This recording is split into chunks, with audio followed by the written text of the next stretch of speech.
देखो जाहिद, मोहब्बत पे मुझे यकीन नहीं है। क्या चीज है? मेरे लिए ये बस रोमांटिक मूवीज की तरह एक झूठ है। फारिग लोगों का नशा था जो फारिग औकात में इंसान पर हावी हो जाता है। क्या ऐसे एहसासात का तुम इंतजार करोगे जिस पर यकीन नहीं है? यकीनन नहीं करोगे। हम अगर ऐसा है, अगर मोहब्बत पे यकीन होता तो मैं सबसे पहले उसे चाहता जिससे। क्या मतलब पहले? किससे पहले? टूरिस्ट से पहले।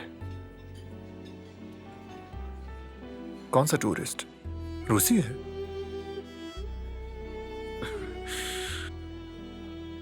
देखो जाहिद, सोचो तुम सब्ज आंखों में देख रहे हो और फिर वही आंखें चमक चमक कर तुमसे कुछ कहना चाहती हैं और तुम पर शफकत भी बरसाती हैं। अब ना ही तुम उसे जीत सकते हो और ना ही हार मानने का अज़्म है, न लड़ने का जज्बा। और कुछ ऐसा है कि जब वो तुम्हारे साथ एक दरख्त के लिए लड़ती है, फिर अचानक तुम खुद को मना लेते हो। आज ऐसा लगा जैसे मैंने पूरे शहर को अपने दिल में बसा लिया। अली कोजान का इस्तांबुल मेरे दिल में बस गया। अली, उसकी नजरें, उसकी खुशबू, मुस्कुराहट, उसके अल्फाज।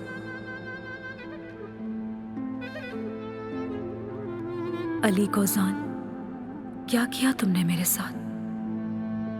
ऐसा तो पहले कभी नहीं हुआ। मोहब्बत करो तो कोई मिल ही जाएगा, मगर मेरी तरह तुम्हें कौन चाहेगा? तुम्हें जरूर कोई चाहतों से देखेगा, मगर वो आंखें हमारी कहां से लाएगा? न जाने कब तेरे दिल पर कोई नई दस्तक हो। मकान खाली हुआ है तो कोई जरूर आएगा। तुम्हारे साथ ये मौसम फरिश्तों जैसा है, तुम्हारे बाद ये मौसम बहुत सताएगा। ये मोहब्बत बदुआ बन गई है